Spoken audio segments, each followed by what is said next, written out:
Hey, this is 5 of Clubs, and welcome to part 2 of our Deliverance playthrough on Simpleton Solos, a series in which a simpleton plays one of his favorite board games.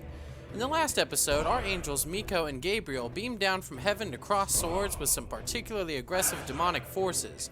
Our angelic heroes purged the forward demon party of masked evils and meddling imps, only to find the true source of the struggle, the Euphrates Frogs. Gabriel appealed to his faith in the Word, taking the words of Matthew 21 to heart. And all things whatsoever ye shall ask in prayer, believing, ye shall receive. And receive he did. Gabriel had an ongoing prayer in his heart and racked up powerful prayer cards with ease, many of which fit right into the angels' plans in addressing their fallen foes. It was clear to see whose side had backing from above.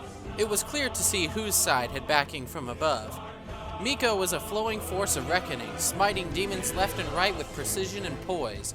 She would bob into combat, throw some quick pressure point jabs, then sway back out like the tide itself. But now she's done with her low tide style and has shifted into a more aggressive high tide stance, allowing her to wash over her foes in a torrential wave of Eden's waters.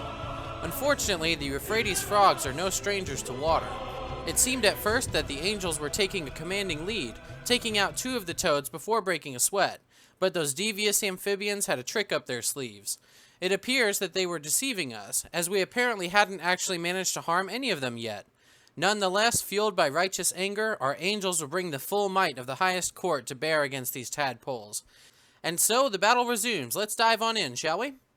Welcome back, everyone. We are ready to pick up right where we left off, and for a quick recap, these 2 frogs, Coltro and Armis, just returned to the board. Now, I did have one point of clarity I wanted to make. So, because of how Sinister Return is worded, this has placed the first 2 defeated frogs back into play. Because of that weird thing where, like, when a frog is destroyed, but before it leaves play, it does a thing. I don't know if that means that Coltro is actually supposed to be, like, gone for good, and he only revives Armis. Because, like, I guess the problem is the first 2 defeated frogs, and this says, you know, reveal a prince card when the frog is destroyed, which is a different word. So, like, sort of common sense within the text here. Your fallen foe curses you with their last breath, uttering a dark spell before crumbling to ashes. It sounds like Coltro should be, like, dead, and basically he brings Armis back as his last point of magical exertion. But because I'm not sure that that's supposed to be the case, I'm going to play it full expert mode, where Coltro, in fact, actually comes back using a grand deception. And, in fact, he crumbles away, revealing his real self. And we were, I guess, maybe attacking some sort of mirage, I suppose. Yes, or a reflection in the water. Right. So it may be the case that he's supposed to remain dead, and I should only have to defeat Armis and Morbus, but we are here for the long haul, ladies and gentlemen. So let's pick up where we left off. Gabriel here is out of activations, but he has plenty of courage to work with, and he may want to use some of it because, well, we have a few more frogs to take down. So, like, for instance, he might want to do that cool thing where he does his heal ability, swapping places with Mikko, and then getting a prayer card and all that fun. Maybe. Let's review what we have with our prayer cards. Frosted Blades are more than good. They're great! Yes, and, you know, we could deal 2 additional damage and inflict root on a target if we use 2 courage to use the free action of the shield discus, which right now is still only dealing 3 damage, but it's better than dealing 0 damage. And actually, if we use this, it'd be 5 damage. So you know what? Let's do that. Let us chuck our shield with all of our frosted might. Yes. Bam. There we go. We got 5 damage, and we're going to figure out which of these lovely friends we're chucking that shield at. Who shall it be? Who shall it be? Coltro is the problem here. He's the one who triggered all this nonsense. You know what? I'm pretty upset with him. Righteously upset, of course. Yes, because we do not hold unrighteous anger in our hearts as angels. No, we do not. Right, so we went ahead and did 5 damage. He is now rooted. Let's go ahead and give him a root token. It may not really matter, but maybe it will. Who knows? Who knows? Yes, and then the last order of business is to roll because we might be able to deal 1 additional damage on a 7+. Let's see. Cross your fingers, everybody. Come on. Ooh, yes. I like to see. Right. Bam. There we go. All right, Coltro. Yes, we are ready to send your real corporeal self, or incorporeal, I guess, your real self in any regard, back to the grave. Yes. All right. So he is now out of everything he can do because that 1 courage is not sufficient to do any more action. So we're going to take a damage from Wither, but we're going to heal 1 from the boots. So like before, I'm playing in such a way where you take you heal first and then you take any end of turn damage. So I assume that Wither goes through shields, just thematically speaking. I could be wrong on that, but maybe it just seems like thematically my angel's physique has been poisoned with Wither, so these little shields would not be able to assist. All right, and then, of course, it's time for the frogs to go. Let's give it a roll. What are they up to? 4. I think that is sword dance. Yes. Armis engages the enemy with the angel with the highest current health and deals 4 damage. Right. Armis, there you are. Is Mikko or Gabriel the highest health? So he has 15, 16, 17. And 1 wound is 16 here. And I think he is the highest. So he's going to want to go hit Gabriel, which is going to require him to do some movement. And then he is going to deal 4 damage. Oh, man, that's going to take out our shields. But thankfully, we did have those shields ready for his nonsense. And what else are the frogs going to do? Oh, dear. Heck. 4. 4 indeed. Another sword dance. So we are going to get slashed up yet again. 1, 2, 3, 4. Yowza. You know what, actually? I think I'm going to use this. Instead of taking 4, I'm going to prevent up to 2 damage dealt to an angel, and then I gain 2 shields back. Haha. Yes, indeed. Here we go. Oh, that's a damage token. No, we don't really need that. Let's get a shield token, shall we? Very good. All right. Boom. Now, Gabriel is feeling fine. Now, it's the end of the Euphrates Frogs' turn, and this one has Wither, meaning I believe he's supposed to take damage. Let's check. When the bearer ends their turn, they dealt 1 damage. Well, so technically, Morbus didn't activate, but the Euphrates Frogs, of which he is a part, have. So I think he's going to suffer 1 damage per his Wither. And it does not appear, as far as I know, that Wither is a condition that can be gotten rid of. So as far as these people are concerned. So I think that Morbus is going to have that until he takes his last froggy breath. Yes, indeed. Right. Okay, moving right along to Mikko, who is quite angry. Yes, she is, but she has some activation tokens, so she's ready to go. Additionally, she has 2 of these. Choose any 3 connected spaces. Demons in or adjacent to any of these spaces suffer 2 damage and then move 2 spaces. Okay. So she could... It's too bad he's not like... it wouldn't have been 3. I could do 2 damage apiece here and here. That might not be a terror. You know, it's a free action. Why not? Let's do it. Bam. So we got 2 damage coming to Morbus. Ba-bump. We have 2 damage going to Coltro. Ba-bump. And we get to move them. Is it up to 2 spaces? Yep, up to 2 spaces. So if I wanted, don't have to move them if I don't want to, but I think what I'll do is I'll move them both 1 apiece. Maybe I'll move them 2, and then I'll use my little... Yeah, I have an idea. So I've moved them 2, and there's a reason for this. It's what I think is not a bad reason. So let's go ahead and flip this. Oh, wait, no, I meant to move them 1. I'm sorry. Slight retcon. I didn't count my courage exactly right. I thought this blessed token was a courage token, and I realize now it's a blessed token. So, yes, so we are going to ebb and flow before we use our jab, which means we're going to move up 1 space, which is going to add 1 bonus damage here. We're going to get a courage for doing the jab skill.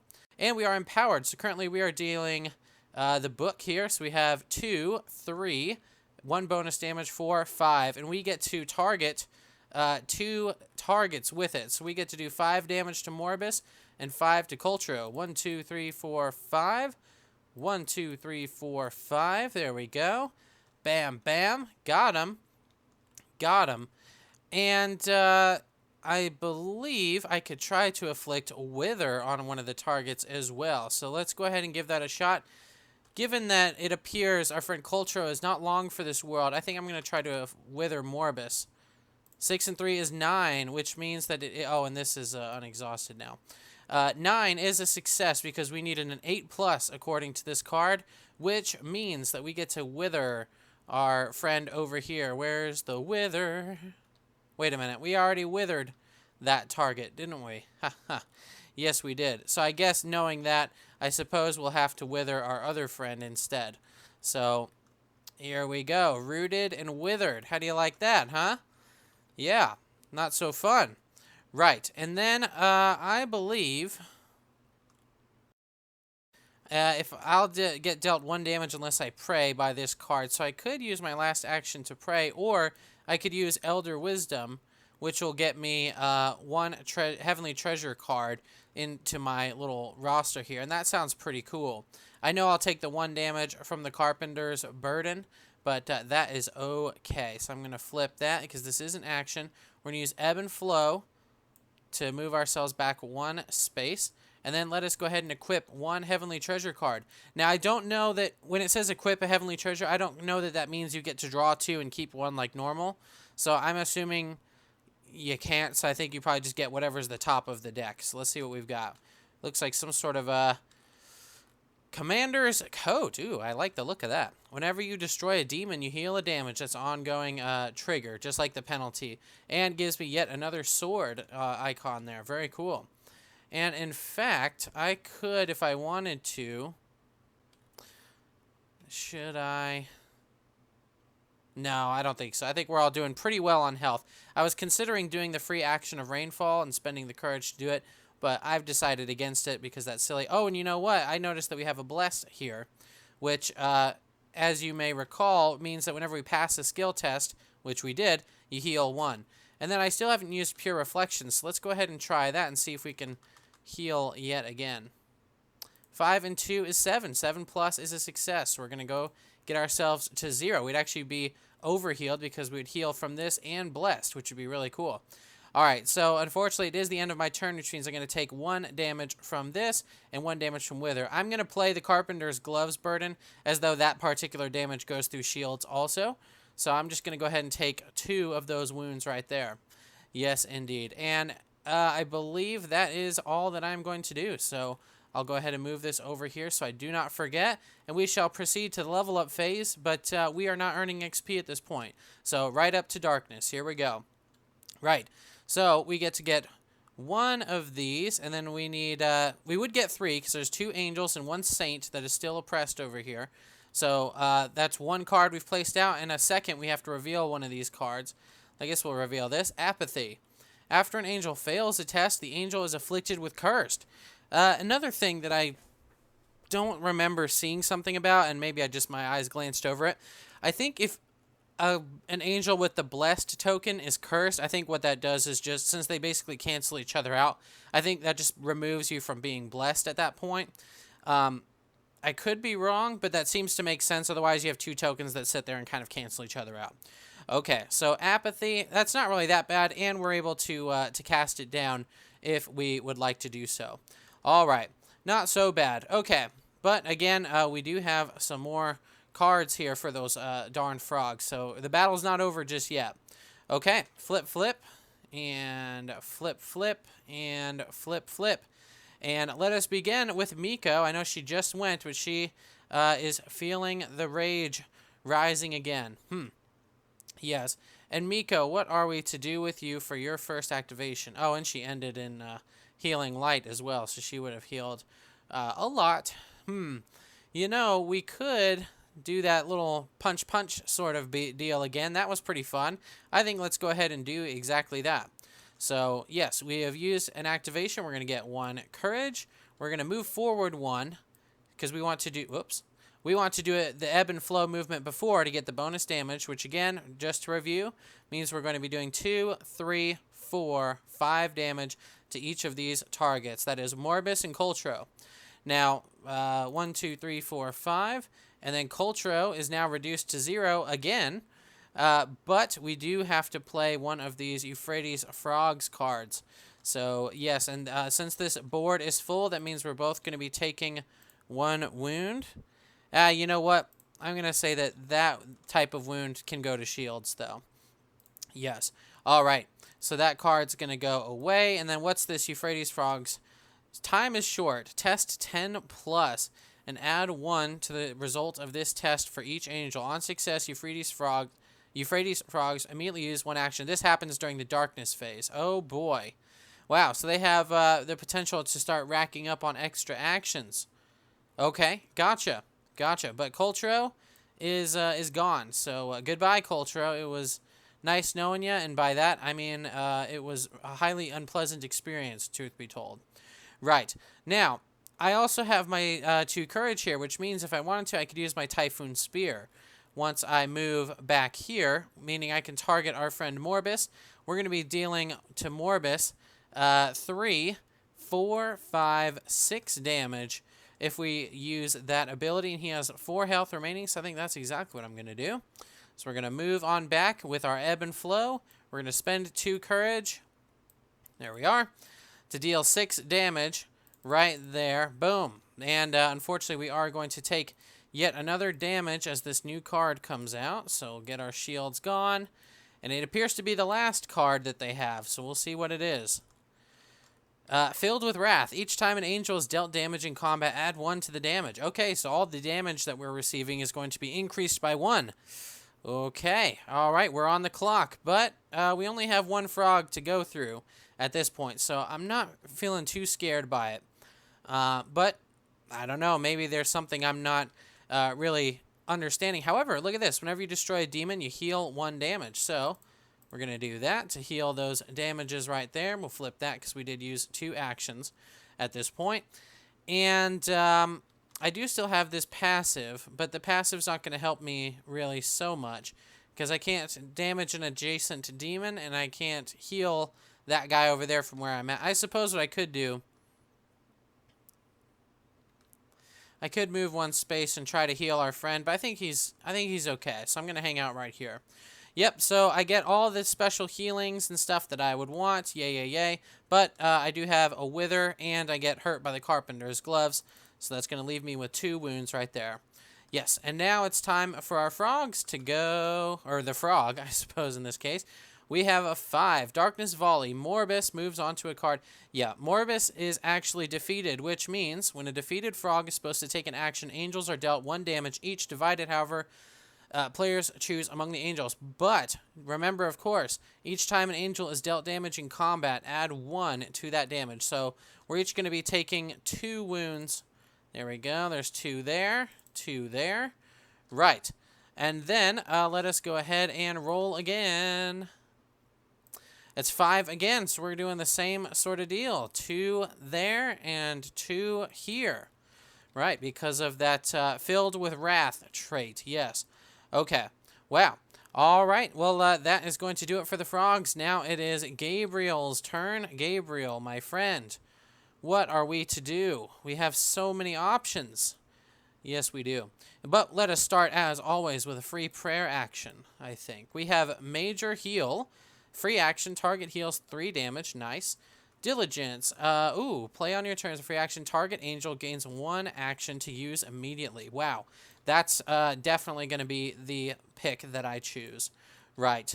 So, given that I have that, before I get going, I'm actually going to let our martial artist over here, Mikko, try and jab, I think. And because she's doing the jab action, you must move 1 space before or after using an action. So she's going to move...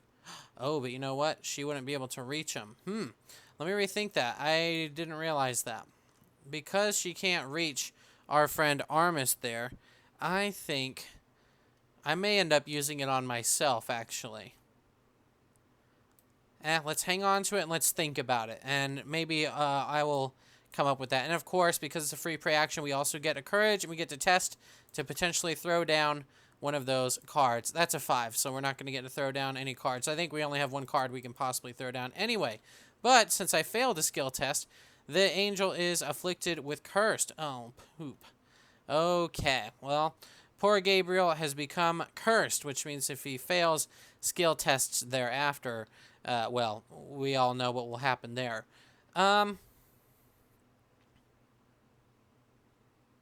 I think what I'm going to do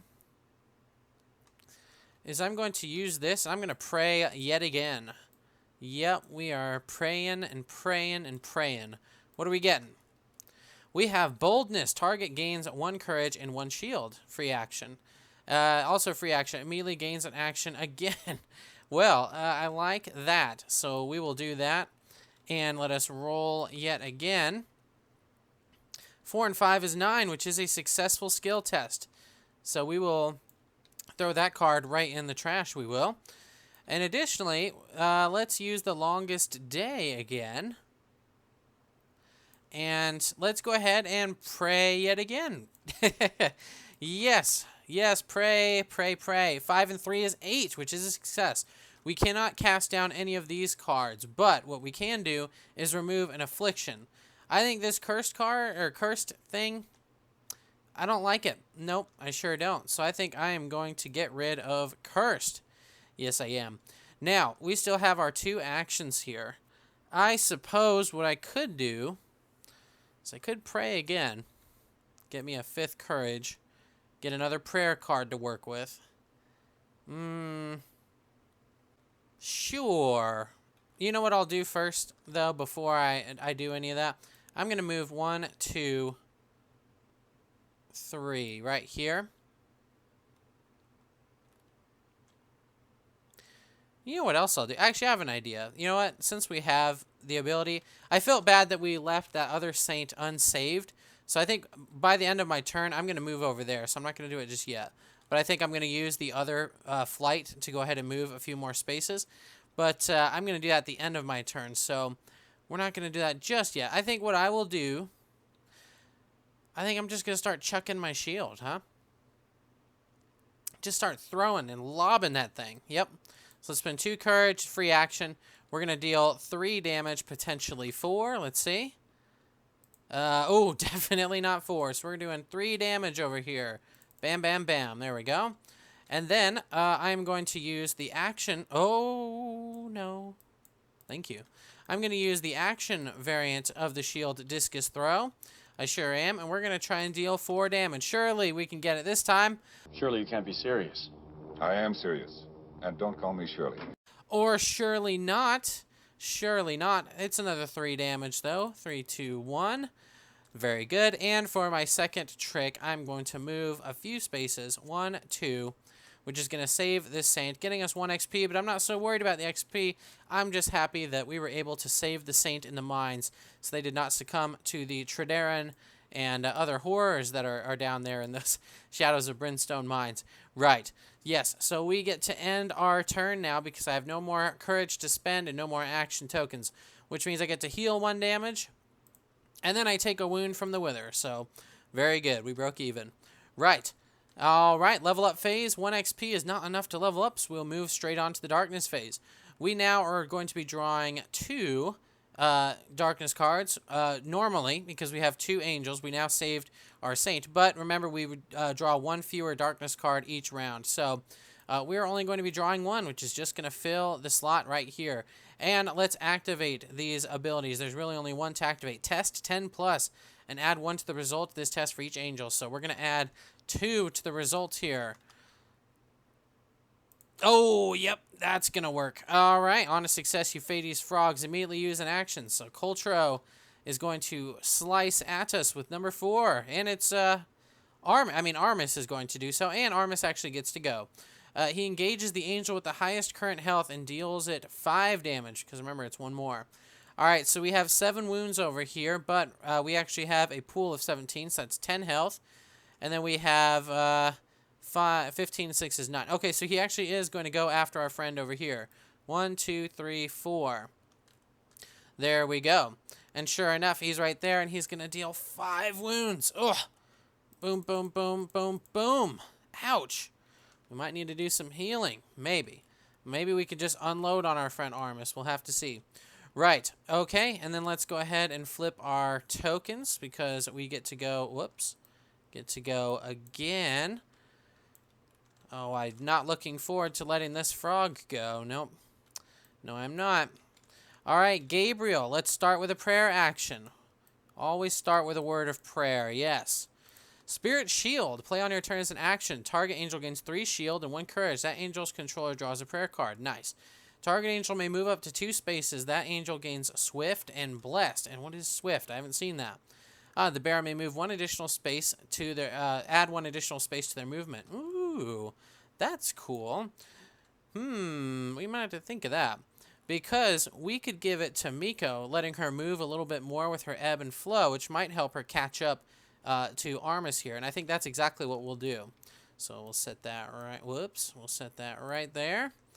Okay, we're going to go ahead and play it. She is already blessed, so that's good. But let's go ahead and give her the mark of swiftness also. Yes. All right. Now, back into the realm of actions.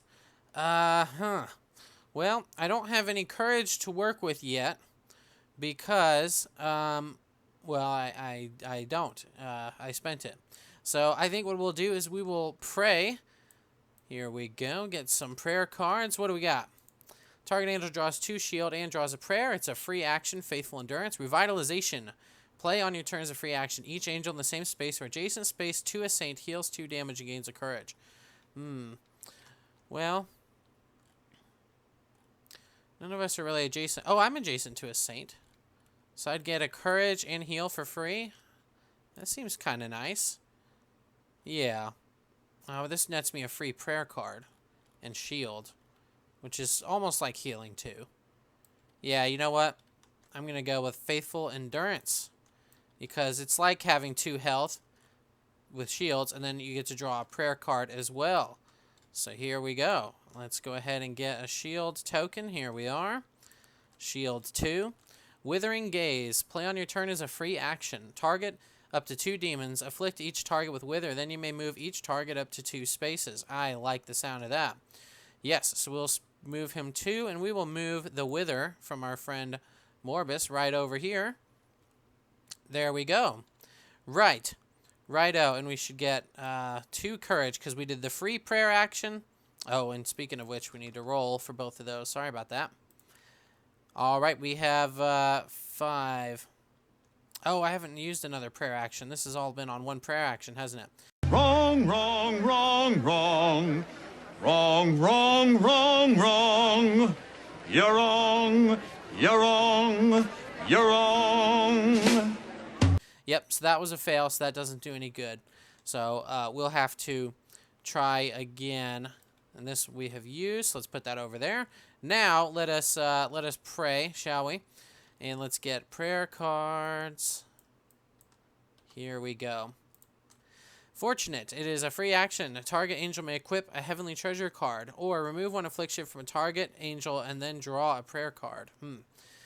I like the heavenly treasure cards. Those are pretty cool. So let's go ahead and put that right there, and I'm just gonna go ahead and spend it. What do we got? Ooh, a big honking sword. Yes, we do. Mordecai's Justice. Test 9+. Your next skill deals 2 bonus damage usable once per round, and it gives me another hammer, which buffs my shield discus throw. Yes, let us test 9+. 4 and 5 is 9. Boom. All right, so we're getting 2 bonus damage on my next attack, and we have enough courage to throw the discus if we want. I suppose, let's go ahead and throw that discus. Let's do it. There we go. So we have 3 here, and then 4 plus 2 bonus damage is 6 damage, and he is at range 3, so we're going to go 6 damage. 1, 2, 3, 4, 5, 6. Look at that, huh? There we go. We've reduced him quite a bit. Unfortunately, that's about as much as we can do, and then we're going to heal 1 and then take 1 from the Wither. So that's going to be it. Okay. Right. So Gabriel is done, meaning it's now Froggo's turn. Oh, boy. That's a 5. Darkness Volley, which is a Morbus effect, which means we are going to be taking 1 damage. So that's going to be 4 damage, split any way we want. Let's do 1, 2, 3, 4. We'll block the other 2 with the shield, right? And then let's see what else this terrible frog... Oh, whoops, sorry. It's a 6 anyway. Okay. Blighted. Oh, boy. Each angel is afflicted with Wither. If Angel's already afflicted with Wigger, the target is dealt 2 damage instead, which is really 3. Ouch. There we go. 3 damage there. Ooh, and Gabriel would be knocked out were it not for the Plate of Righteousness. Yikes. Okay. Alrighty. No worries. No worries, because now it is Mikko's turn, and she is filled with righteous fury. Yes, she is. Yes. Okay. Well, Mikko, we have to deal 5... Oh, actually, he should be at 4 now because the Wither. We have to deal him 4 damage. You think you can handle that? Yeah, I can. I have jab. Right. Of course you do. So let's go ahead, gain a courage. We're going to move forward 1 space. And then we are going to deal... My goodness, we're going to deal... we move forward with ebb and flow, of course, right here, meaning it's at bonus damage. So we're dealing 2, 3, 4, 5. That is 5 damage coming to a frog that has 4 health. Boom! And that, ladies and gentlemen, is how the angels come in and save the saints. Yes, we were able to save, or rather protect 3 out of the 4 saints. So I think as far as that's concerned, that's 3 out of 4 is a 75. That's a majority. So I think, you know, the angels did what they could to protect these saints.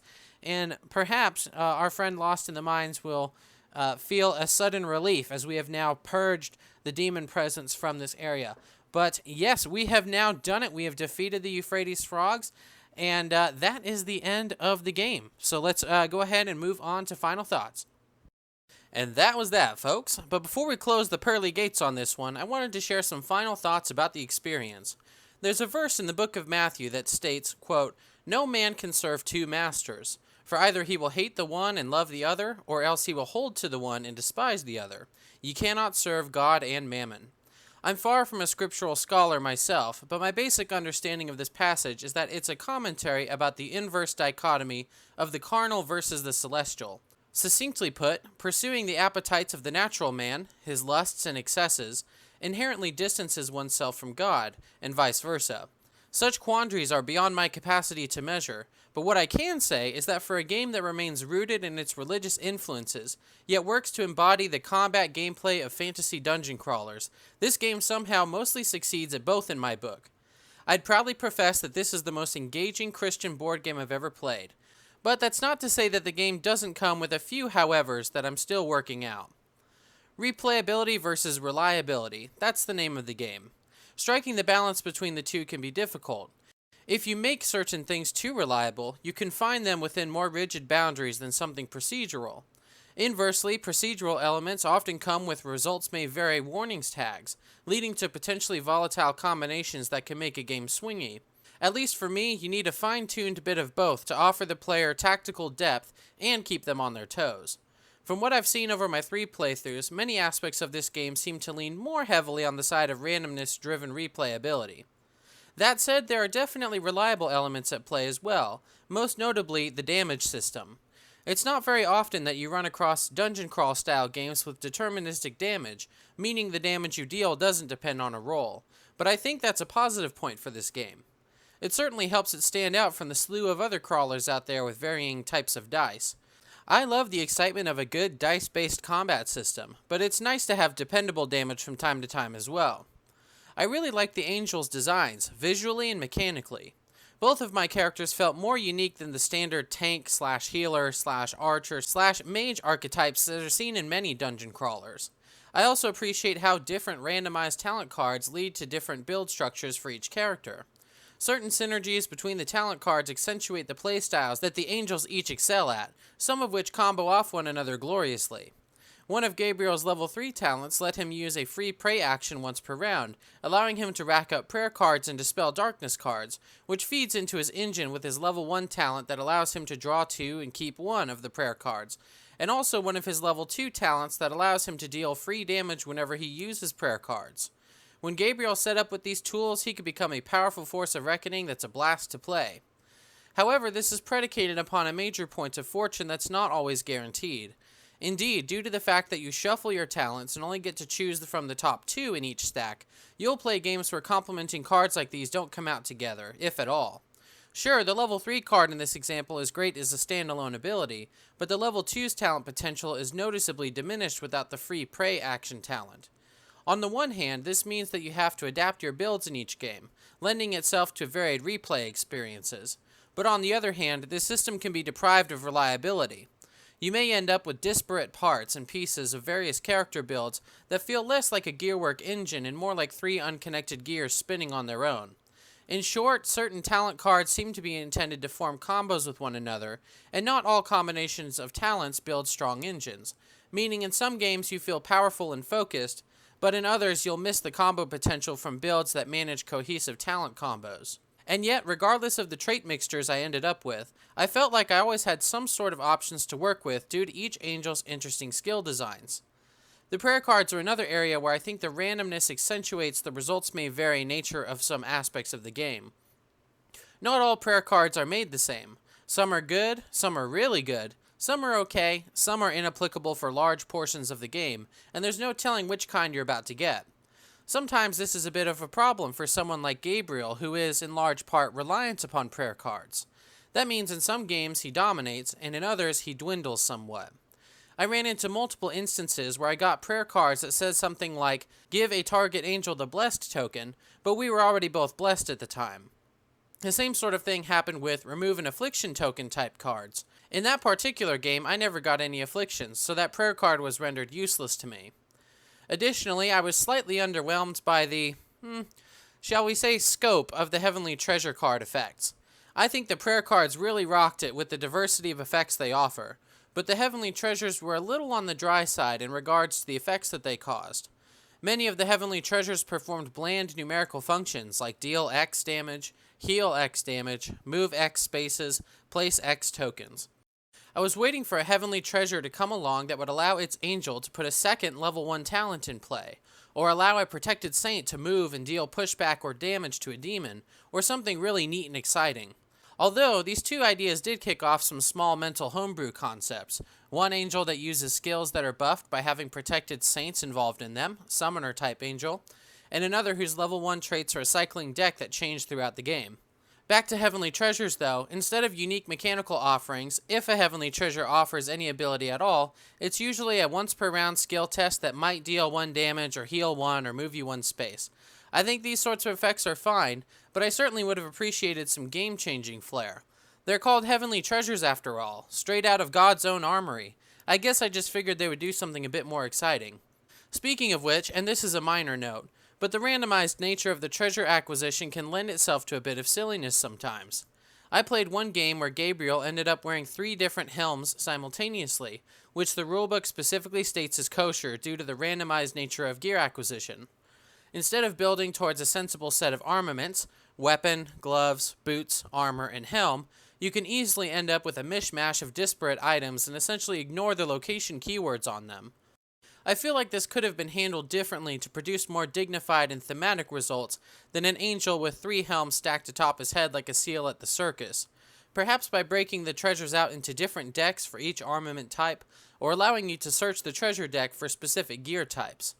A small but relevant deviation here for a moment. Townsfolk Tussle really helped me appreciate how engaging terrain features can be in a tactical combat game. I generally considered most terrain in games to be little more than field dressing, imposing obnoxious arbitrations or allowing for microscopic modulations. But Townsfolk Tussle's encounter design showed that terrain can be an additive feature to an experience that broadens a battle's tactical considerations in engaging ways. I think some games do go overboard with the number of terrain types and tokens, but having a few would have been appreciated on the otherwise bland map boards here. Don't get me wrong, the art on the map tiles is fantastic, and I agree that the zoomed out perspective plus the incorporeal nature of the spirits makes it a bit more difficult to create terrain features whilst maintaining thematic consistency. But then again, the spirit walls are there, so some proprietary deviances appear permissible. It's also unusual not to have treasure on the map tiles in a dungeon crawl sort of game, but perhaps having treasure on the map might draw angels away from the saints and demons, which is at odds with the theme of what they're supposed to be doing. Lastly, it seemed to me that, while the hammer, sword, and book stats are all functional, I can't help but feel that they're a little bit underutilized. I had hoped these stats would somehow play into skill tests as modifiers or something like that, but they do not. They only determine the base capacities of an angel's abilities, and that's it. This isn't a flaw or anything. Perhaps having those stat modifiers would complicate the game beyond what it needed to be. And as for those skill tests, I think they could be a little rough sometimes. To my knowledge, there are no reroll granting abilities in the game, and roll modifier effects are restricted to one-time uses from certain prayer cards that may never manifest in your game. My second game went this way. I think skill checks and rolls are a mainstay in this genre of games, but lacking any form of reroll or consistent modifiers is not my favorite choice. Perhaps a house rule can be implemented that allows you to pay a courage for a reroll. Sometimes you really need to get those nastier darkness cards out of there, and it would be worth the cost. Nonetheless, these personal points aside, I still maintain that this game is overall pretty darn great. It's possible that some of these issues may be addressed in the campaign mode, but we don't have access to it yet, so I can only comment on what we have here. It's certainly the most enjoyable Christian board game I've ever played, and I would happily play it again. It's nice to have a game with a self-contained dungeon crawl experience where you progress through a full leveling path and take on the final boss in less than 3 hours. This game seems to fall into the same category for me that games like Wild do. Something that satisfyingly fills a unique little niche, despite an odd course edge or two. Perhaps some of the potential swinginess will get buffed out by the time of release, but even if not, Deliverance is still a respectable show of passion and effort in the world of lightweight dungeon crawlers.